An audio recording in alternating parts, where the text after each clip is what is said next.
Innal hamdalillah nahmaduhu wa nasta'inuhu wa nastaghfiruh wa na'udzu billahi min syururi anfusina wa min sayyiati a'malina may yahdihillahu fala mudilla lahu wa may yudlil fala hadiya lahu asyhadu an la ilaha illallah wahdahu la syarika lahu wa asyhadu anna muhammadan abduhu wa rasuluhu la nabiyya ba'dah.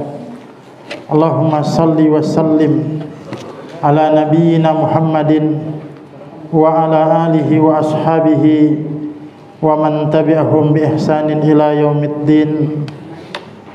Amma ba'du. Alhamdulillah,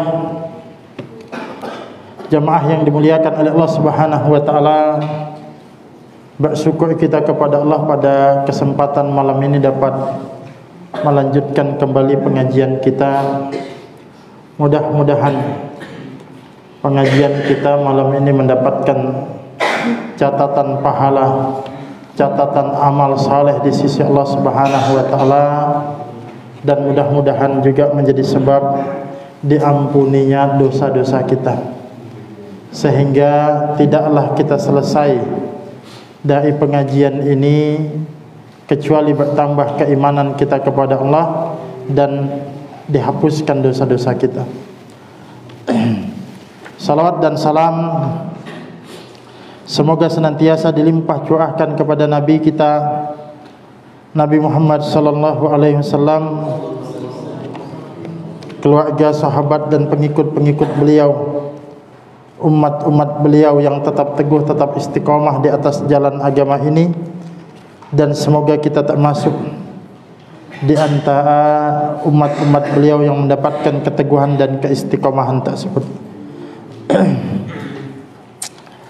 Baik jamaah yang dimuliakan oleh Allah Subhanahu wa taala, sebagaimana saya sampaikan 2 pekan yang lalu, seyogianya kita akan melanjutkan pembahasan tentang masalah kejahiliahan atau ayat-ayat Al-Quran yang bicara tentang kejahiliahan. Tapi sebelum menyampaikan itu ada satu hal yang penting ya untuk kita bahas juga, karena berkaitan dengan waktu yang kita sedang berada di dalamnya, yakni tentang bulan-bulan haram atau bulan-bulan suci. Kita melandasi pengajian kita ini dengan kalam Allah Subhanahu wa taala yang ada di dalam surah At-Taubah ayat ke-36 ya. Jadi ini dulu yang menjadi landasan kita. Tema kajian kita pada kesempatan malam ini adalah surat At-Taubah. Surah At-Taubah, surah ke-9 ayat 36. Di situ Allah Subhanahu wa taala menegaskan, a'udzubillahi minasyaitonir rajim. Belakang. Inna iddatasy syuhuri indallahi 12 syahran fi kitabillahi yauma khalaqas samawati wal ardh minha arba'atun hurum dzalikat dinul qayyim fala tadzlimu fihinna anfusakum. Sesungguhnya bilangan bulan di sisi Allah Subhanahu wa taala adalah 12 bulan dalam ketetapan Allah di waktu Dia menciptakan langit dan bumi. Di antaranya ada 4 bulan haram, 4 bulan mulia atau 4 bulan suci. Dzalikat dinul qayyim, yang demikian itulah ketetapan agama yang lurus. Fala tadzlimu fihinna anfusakum, maka janganlah kalian mendolimi diri kalian di dalam ke-4 bulan tersebut. Nah, jamaah yang dimuliakan oleh Allah Subhanahu wa taala, ya kita akan diskusi kita, pengajian kita pada kesempatan malam ini akan kurang lebih berkutat di dalam ayat-ayat ini. Allah Subhanahu wa taala menegaskan, inna iddatasy syuhuri indallahi 12 syahran. Sesungguhnya bilangan bulan itu dalam setahun ada 12 bulan. Sebagaimana mungkin sudah kita kenal dan santri sudah harusnya menghafal, harus paham. Bulan yang pertama bulan apa? Kedua, ketiga, empat, terus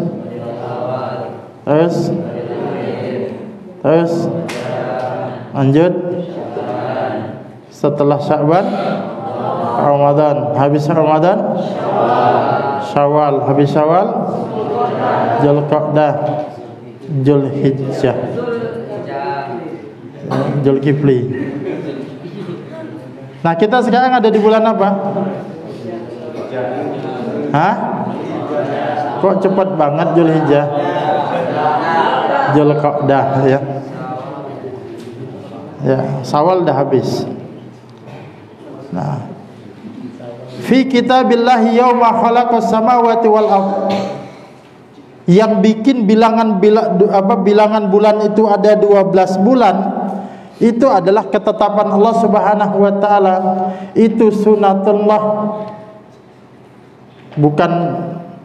Bukan kita yang buat jadi 12, bukan manusia. Nanti kapan bisa berkembang 13? Enggak ya. Itu adalah ketetapan Allah Subhanahu wa taala. Nah, dari 12 bulan yang ada di dalam setahun itu, minha arba'atun hurum. 4 di antaranya itu bulan-bulan haram, bulan-bulan yang mulia. Nah, dzalikat dinul qayyim, itulah ketetapan agama yang lurus. Ada ketentuan apa di dalam bulan-bulan mulia itu? Ada ketentuan apa di dalam bulan-bulan suci itu? Fala tadzlimu fihinna anfusakum. Dan janganlah kalian menzalimi diri kalian sendiri di dalam keempat bulan itu. Nah, nanti di bagian ujung juga kita akan bicara tentang kezaliman. Nah, tapi sebelum itu jemaah yang dimuliakan oleh Allah Subhanahu wa taala, sedikit mengulang mungkin pelajaran-pelajaran yang mungkin tahun-tahun yang lalu juga pernah disampaikan. Di dalam ayat ini memang belum disebutkan minha arba'atun hurum. 4 bulan yang dimaksud di dalam ayat ini belum kita dapatkan. Maksudnya bulan apa saja? Ayat ini baru sebatas menginformasikan dari 12 bulan itu ada 4 bulan mulia. Baru sebatas itu.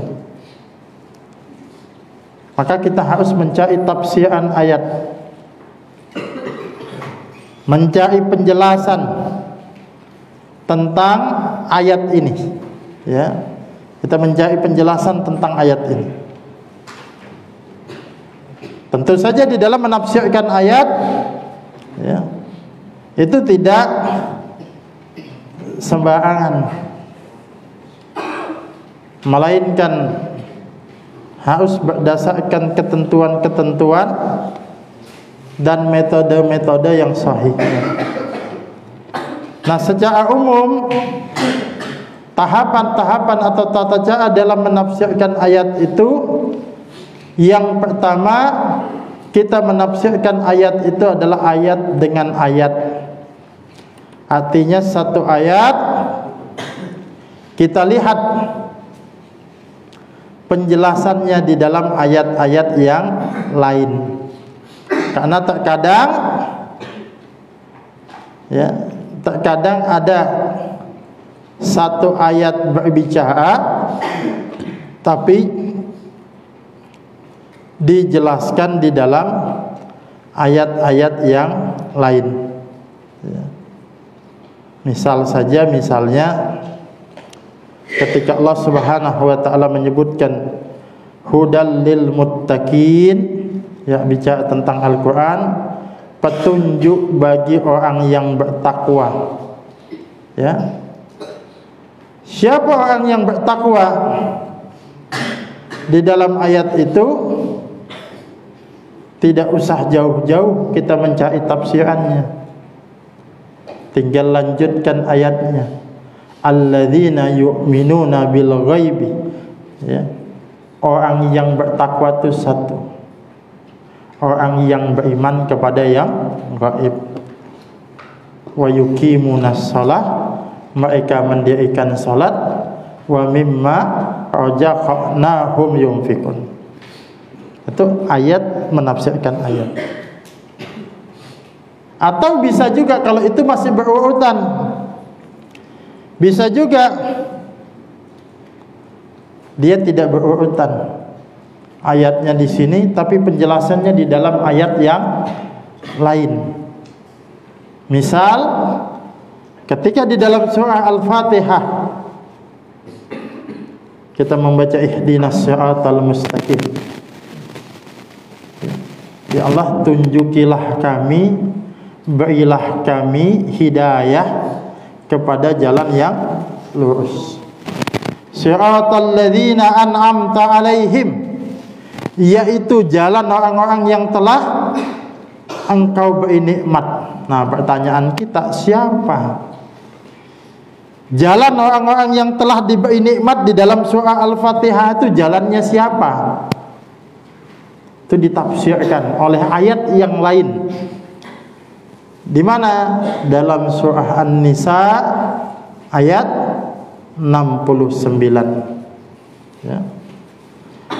Di situ Allah Subhanahu wa taala menegaskan, wa may yuti'illah wa rasulahu fa ulaika ma'al ladzina an'ama Allahu 'alaihim minan nabiyyina was-siddiqina wasyuhada'i was-salihin. Dan barang siapa yang mentaati Allah dan Rasulnya, mereka itu akan bersama dengan orang-orang yang telah Allah karuniakan kepada mereka nikmat. Siapa mereka? Minan nabiyyin was-siddiqin, para nabi, orang-orang yang sidik, orang-orang yang jujur, yang benar. Wasyuhada, orang-orang yang mati syahid. Wassalihin, dan orang-orang yang saleh. Ayatnya ada di dalam surah Al-Fatihah, nanti tafsirannya di dalam ayat yang lain. Ya, itu ayat dengan ayat. Tapi tidak semuanya juga tafsiran itu ada di dalam ayat tersebut.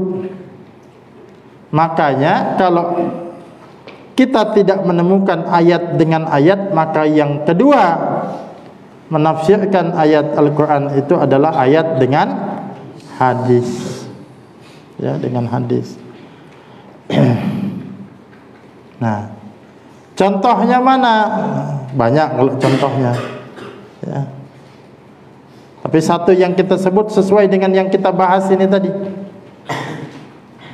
Tadi minha arba'atun hurum. Ya, di antaranya ada 4 bulan. Di dalam ayat yang lain juga kita belum mendapatkan info 4 bulan itu apa. Tapi nanti ada di dalam hadis riwayat Imam Bukhari dan Muslim dari sahabat, yakni Abu Bakrah radhiyallahu an, bahwasanya Nabi sallallahu alaihi wasallam bersabda, as-sanatu 12 syahran. Setahun itu, kata Nabi, ada 12 bulan. Minha arba'atun hurum, 4 di antaranya adalah bulan suci. Salah satun mutawalliyatun, 3 berurutan. 4 ini, tapi 3 bulan bersusun, berdekatan. Apa dia? Dzulqa'dah wa Dzulhijjah wal Muharram, dekatan. Satunya lagi apa? Bulan Rajab, alladzi baina Jumada wa Sya'ban. Bulan Rajab ini terletak di antara bulan Jumadil Akhir maksudnya, dan juga bulan Sya'ban. Artinya setelah Jumadil Akhir, sebelum bulan Sya'ban, itu bulan Rajab. Jadi dari info ini kita dapat kesimpulan bahwa penafsiran minha arba'atun hurum itu Dzulqa'dah, Dzulhijjah, Muharram, dan juga bulan Rajab. Itu kita mendapatkan tafsiran ayat dengan hadis. Dan yang ketiga, ayat ditafsirkan dengan perkataan sahabat. Kenapa perkataan sahabat? Sebab sahabat ini adalah generasi terbaik umat ini. Karena sebaik-baik zaman, kata Nabi, adalah zamanku, yakni zamannya para sahabat yang mendapatkan garansi, yang mendapatkan jaminan Rasulullah sallallahu alaihi wasallam. Dan sahabat itu didikan langsung Rasulullah sallallahu alaihi wasallam. Dan ketika ayat itu turun, mereka hidup. Ketika ayat itu turun, mereka ada, sehingga mereka tahu suasananya. Maka penafsiran sahabat ini juga menjadi penting. Ya, makanya di dalam kitab-kitab tafsir itu, selain misalnya kalau kita baca tafsirnya Al-Imam Ibnu Katsir, itu selain nukilan-nukilan ayat dan hadis, itu juga banyak nanti dinukil penafsiran sahabat. Nah, dalam konteks yang kita bahas ini, At-Taubah ayat 36 ini ada penjelasan dari Abdullah bin Abbas radhiyallahu anhuma. Ia mengatakan, Allah Subhanahu wa taala mengkhususkan 4 bulan yang haram, yang mulia, dan menegaskan keharamannya atau kesuciannya. Allah juga menjadikan dosa pada bulan tersebut lebih besar. Demikian pula pahala amal saleh pada bulan tersebut juga menjadi lebih besar. Dari sini, kalau tadi kan hadis cuma menyebut bahwa ada 4 bulan itu, Dzulqa'dah, Dzulhijjah, Muharram dan Rajab. Lalu di mana ya letak keistimewaannya itu? Letak kesuciannya itu di mana? Ternyata letak kesuciannya itu adalah kita dilarang untuk melakukan berbagai macam bentuk dosa dan kezaliman, karena dosa dan kezaliman pada bulan itu lebih besar dibandingkan dengan bulan-bulan yang lain. Begitu juga amal-amal saleh yang dilakukan pada bulan tersebut menjadi lebih besar juga pahalanya dibandingkan dengan bulan-bulan lain. Sehingga apa? Faedah yang kita dapat, bulan-bulan suci ini kesempatan bagi kita untuk memperbanyak amal-amal soleh kita, dan juga meninggalkan segala macam bentuk dosa dan maksiat kita. Tinggalkan ya. Ini kesempatan, dan termasuk ini bulan yang kita berada di dalamnya saat ini, bulan Dzulqa'dah, jangan sia-siakan ya. Jemaah yang dimuliakan oleh Allah Subhanahu wa taala, saya sering mengingatkan begini. Grafik amal soleh kita itu berada di puncak itu ketika bulan Ramadan. Bulan Ramadan itu grafik amal soleh kita naik. Kalau ya kita ingat-ingat di bulan Ramadan tuh duduk membaca 1 juz Al-Quran tuh kayaknya mudah. Bahkan ada yang bisa 2 juz, apalagi 10 malam terakhir 3 juz pun tidak terasa. Ngantuk-ngantuk pun kita tahan. Jadi memang grafik amal solehnya tinggi. Kalau kita beri angka itu, grafik amal soleh kita di bulan Ramadan itu 10 puncaknya. Tapi begitu selepas bulan Ramadan, biasanya grafiknya agak turun. Jangan-jangan tinggal 6, dapat 7 itu masih bagus. Nah, jangan biarkan dia turun terus, terjun bebas ke bawah, jangan. Kalau 6 itu mentok sudah. Begitu masuk bulan Dzulqa'dah, kesempatan, ini bulan suci, ini bulan mulia. Dzulqa'dah, Dzulhijjah, Muharram, ini kesempatan bagi kita. Naiklah di angka 7, 8 atau paling tidak 9. Walaupun tentu tidak bisa menyamai bulan Ramadan. Ini kesempatan bagi kita. Kenapa bagi kita penting untuk mengejar pahala-pahala di waktu-waktu istimewa ini? Sebab kalau kita sedikit muhasabah, kita merenung, coba kita seandainya ini di hadapan kita, kita sediakan dua neraca timbangan. Sebelah kanan itu kebaikan kita, sebelah kiri itu dosa kita.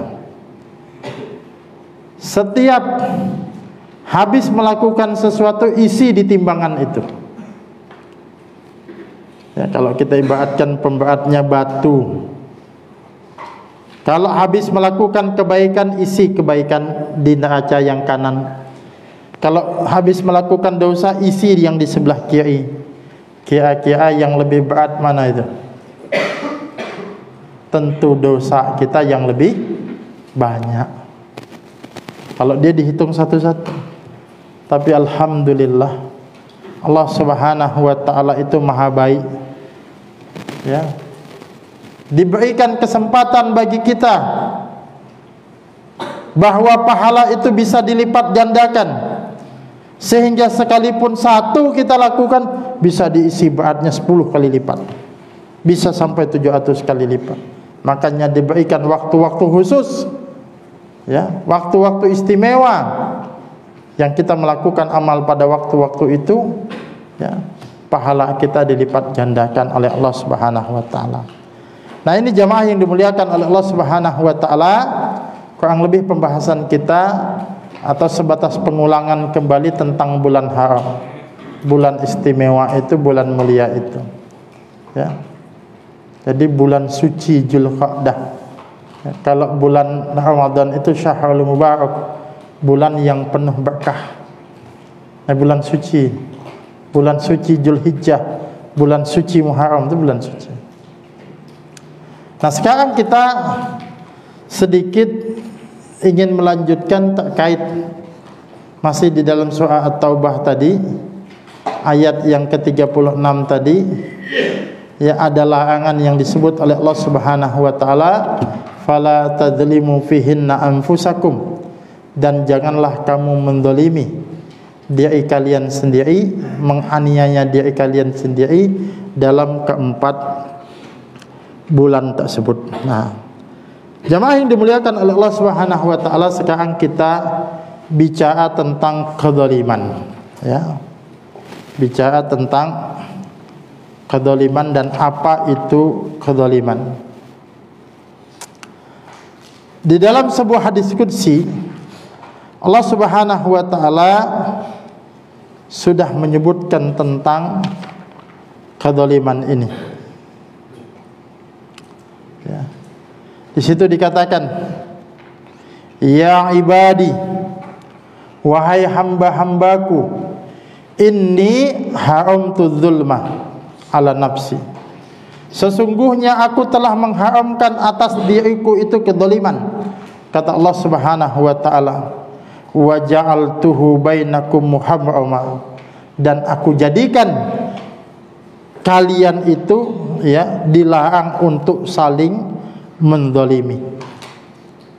Allah saja yang maha berkuasa, maha segala-galanya itu tidak mendolimi hambanya. Padahal Allah Subhanahu wa ta'ala itu maha kuat, sedangkan manusia itu dhaif, lemah. Tapi yang kuat tidak mendolimi yang lemah. Allah itu Al-Ghani, Allah itu maha kaya, sedangkan kita ini miskin, fakir. Allah tidak mendolimi hambanya.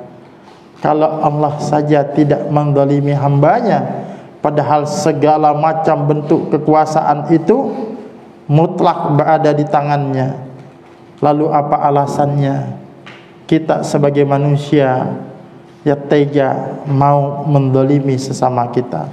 Maka dijadikanlah kedzaliman itu sebagai sesuatu yang diharamkan. Dan kedzaliman itu dikatakan az-zulmu zulumatun yaumal qiyamah. Kedzaliman itu zulumat, kegelapan-kegelapan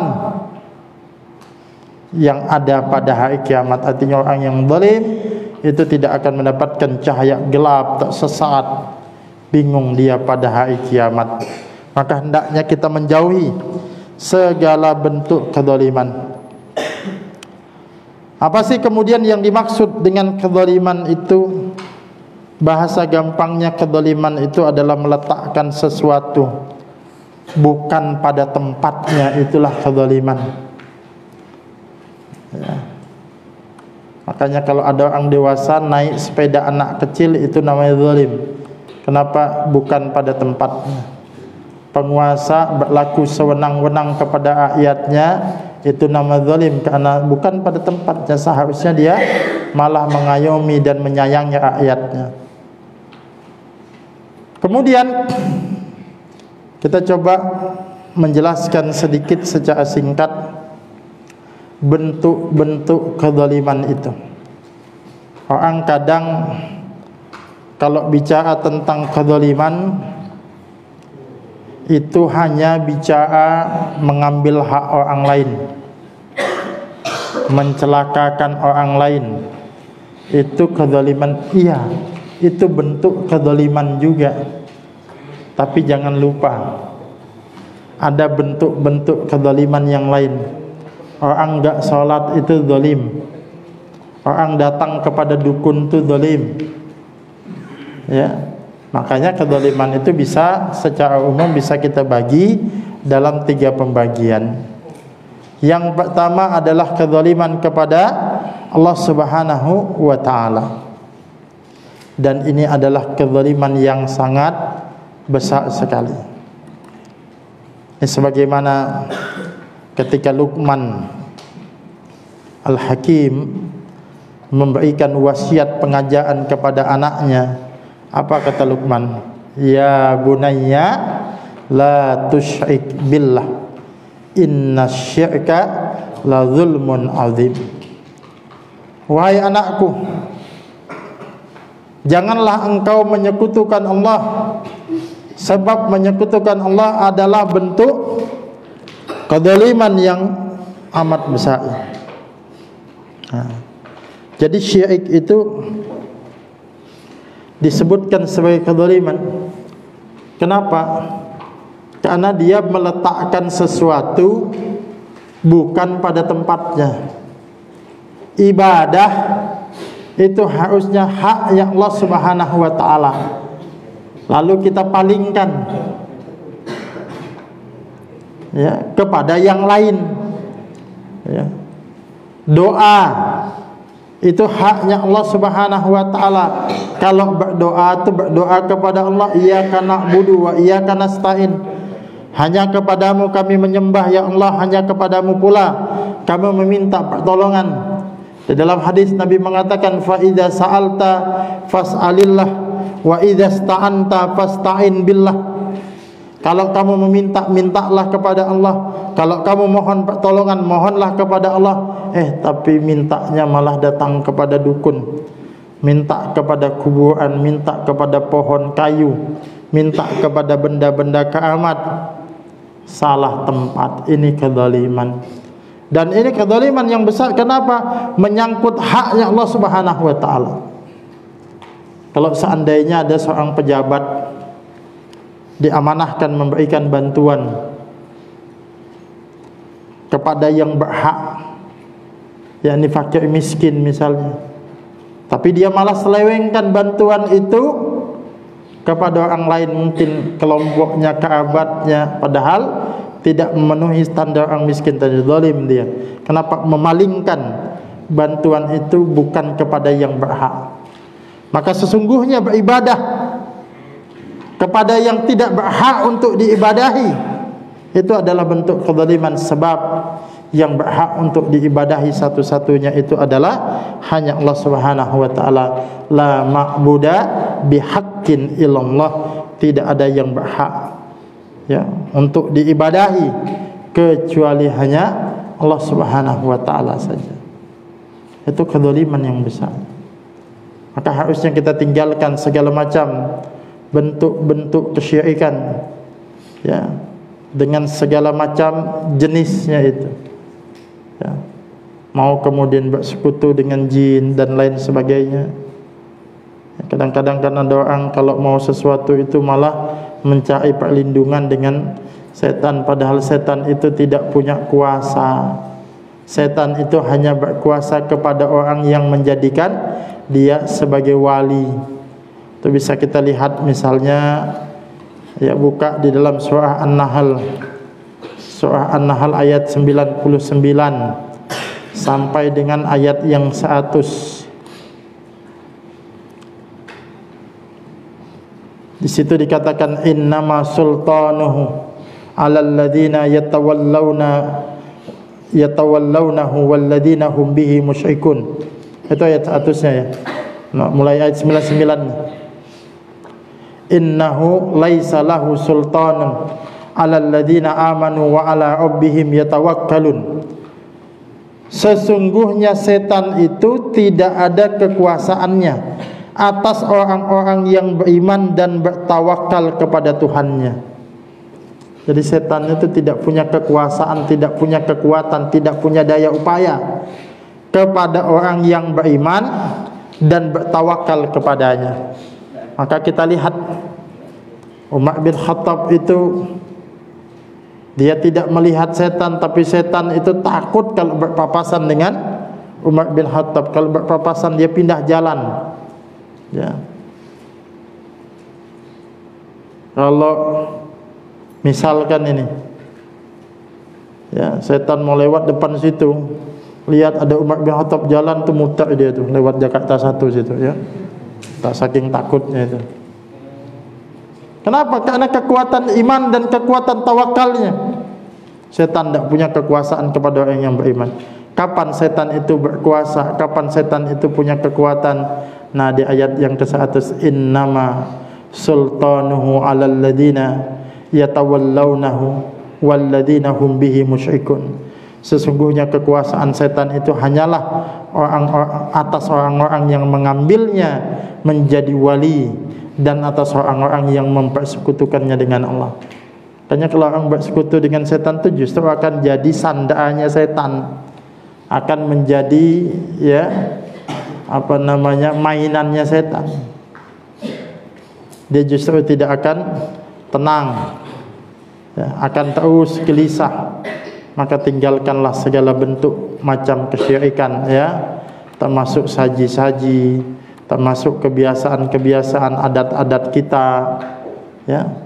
Orang tua kalau ada yang di rumah masih begitu penting untuk dinasehati, tapi tentu saja nasihat dengan cara yang baik, dengan cara yang tentu saja penuh dengan adab, ya.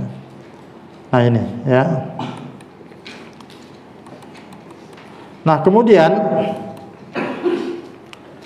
itu yang pertama, ya. Itu yang pertama, kedzaliman kepada Allah Subhanahu wa taala. Kedzaliman yang kedua adalah kedzaliman kepada diri sendiri.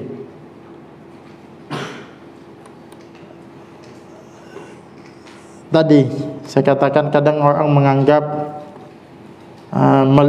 melukai orang lain, mengambil hak orang lain itu zalim. Padahal kalau dia meninggalkan salat, bermaksiat, segala macam bentuk dosa, sesungguhnya itu juga adalah bentuk kezaliman. Di antara dalilnya bisa kita buka dalam surah Ali Imran ayat 135. Walladzina idza fa'alu fahishatan aw dzalamu anfusahum. Dan juga orang-orang yang apabila melakukan perbuatan keji dan menganiaya dirinya sendiri. Yang dimaksud menganiaya dirinya sendiri di sini adalah perbuatan-perbuatan dosa. Makanya terhadap orang yang membuat keji, berbuat dosa, mendolimi dirinya sendiri, di sini dikatakan dzakarullaha fastaghfaru lidzunubihim. Hendaklah mereka segera ingat kepada Allah. Tidak cukup hanya ingat kepada Allah, ya. harus memohon ampun kepada Allah Subhanahu wa taala atas dosa-dosanya. Wa may yaghfiru dzunuba illallah, ya. Dan siapakah yang dapat mengampuni dosanya selain Allah Subhanahu wa taala. Jadi ingat kepada Allah kalau sudah berbuat dosa, apalagi memohon ampun kepada Allah. Apakah cukup? Tidak. Dilanjutkan di dalam ayat itu, walam yasiru ala ma fa'alu wa hum ya'lamun, dan mereka tidak meneruskan perbuatan kejinya itu sedang dia mengetahui. Jadi ingat, mohon ampun, berhenti. Ingat, mohon ampun, tapi tetap lanjut juga. Nah, ini masih mendolimi dirinya sendiri. Kalimat mendolimi diri sendiri juga bisa kita dapat nanti di dalam surah Fatir, surah ke-35 ayat 32. Di situ summa awrasnal kitabal ladzina istafaina min ibadina wa minhum dzalimun li nafsihi wa minhum muqtasidun wa minhum sabiqum bil khairat biiznillah. Kemudian kitab itu kami wariskan kepada orang-orang yang kami pilih di antara hamba-hamba kami.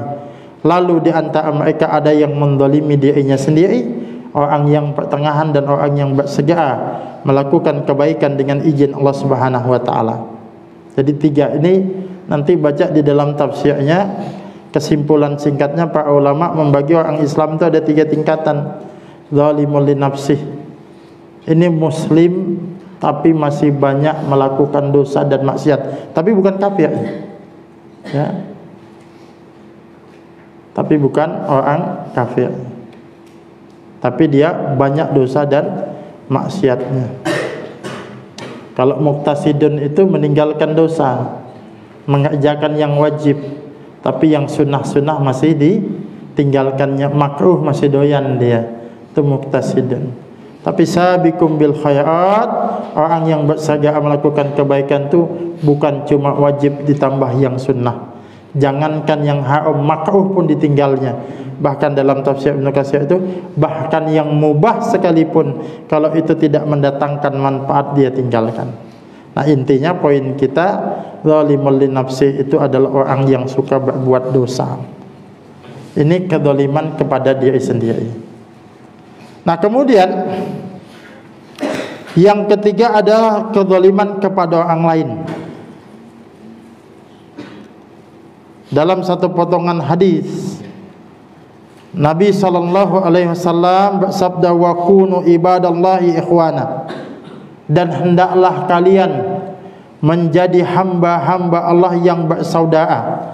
Al muslimu akhul muslim, muslim itu kata Nabi adalah saudara bagi muslim yang lainnya. Kalau sudah bersaudara lalu bagaimana? La yazlimuhu, maka tidak boleh menzalimi saudaranya. Wala yahzuluhu, dan tidak boleh menelantarkan saudaranya. Wala yahkiruhu, tidak boleh meremehkan atau menghina saudaranya. At-taqwa hahuna, kata Nabi. Takwa itu di sini, kata Nabi, sambil memberi isyarat ke dadanya, ya, sebanyak 3 kali. At-taqwa hahuna, at-taqwa hahuna, takwa itu ada di sini, kata Nabi. Kemudian Nabi melanjutkan, bihasbi mri'in minas syar'i ayyahqi'a akhahul muslim. Cukuplah seseorang itu dikatakan jahat,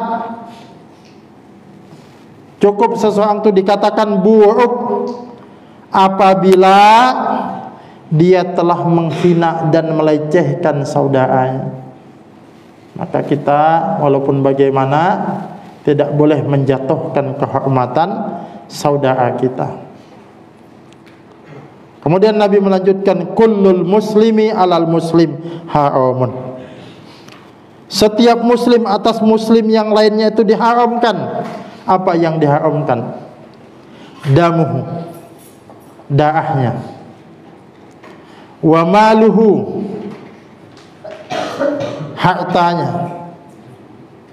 Wa i'dihu, dan kehormatannya. ya, tidak boleh ditumpahkan darahnya, tidak boleh diampas hartanya, tidak boleh dijatuhkan kehormatannya. Jadi kezaliman kepada orang lain itu bisa dalam 3 bentuk. Bentuk yang pertama, kezaliman dalam hal darah, ya, ini tidak boleh. Makanya mahal darah dalam Islam itu sangat mahal sekali. Makanya hukuman bagi orang yang membunuh Muslim itu adalah hukum qisas. La yahillu damu mu'in muslimin, tidak halal, ya, darah seorang muslim itu illa bi ihdas salas, kecuali salah satu dari yang 3. Yang pertama apa? An-nafsu bin nafsi, jiwa dibalas dengan jiwa. Artinya apa itu? Hukum qisas.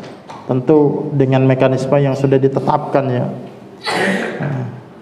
Kemudian apa lagi? As-sayyibu zan, orang yang sudah menikah berzina. Yang ketiga, al-mufaiku lil jamaah, meninggalkan jamaah. Apa maknanya meninggalkan jamaah? Murtad, ya. Bukan meninggalkan jamaah siapa yang keluar dari pesantren haram halal darahnya, ya. Enggak, itu murtad maksudnya. Jamaah kaum muslimin. Nah, itu tidak boleh dicelakakan kaum muslimin. Kemudian selain darah tadi apa? Harta wa maluhu, hartanya tidak boleh, ya.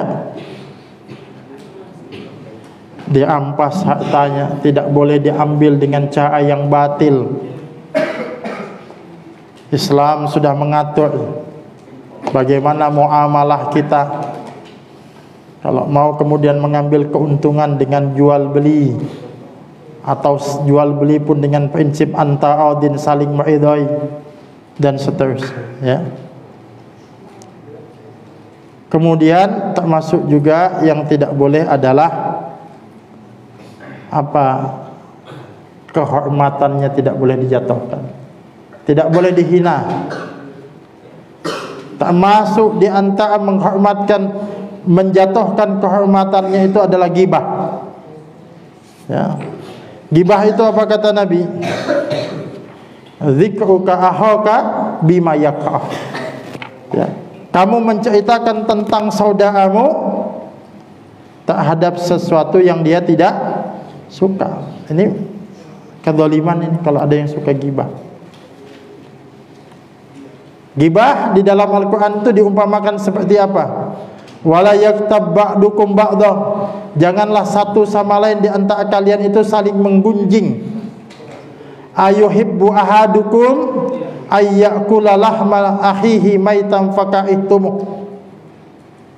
Allah Subhanahu wa ta'ala membuat perumpamaan, ya. Sukakah kamu salah seorang di antara kamu itu memakan daging saudaranya yang sudah mati? Faka'ihtumu, pasti kamu merasa jijik. Artinya ghibah itu perbuatan yang menjijikkan, dan itu menjatuhkan kehormatan seorang muslim.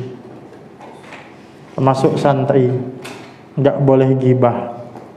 Santri ghibah ustadznya, di asrama ghibah ustadznya. Gimana mau berkah ilmu antum kalau daging ustadz ya antum makan, ya. Itu menjijikkan.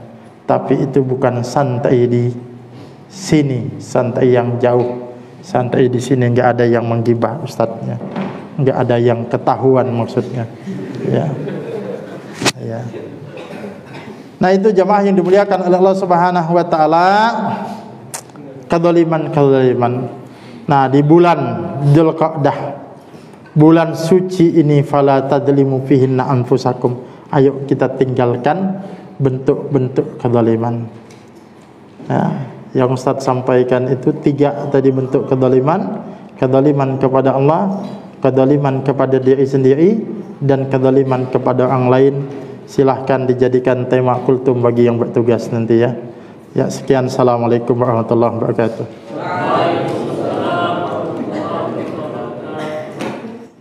Bergabunglah bersama gerakan Infak Peduli Dakwah. Hanya dengan mendonasikan dana Anda sebesar Rp50.000 setiap bulan, berarti Anda telah membantu syiar dakwah Islam hingga ke berbagai wilayah pedalaman Kalimantan Timur. Karena dakwah tak harus ceramah. Kirim SMS atau WA Anda, ketik GIB Dakwah, kirim ke 0811 586 1331.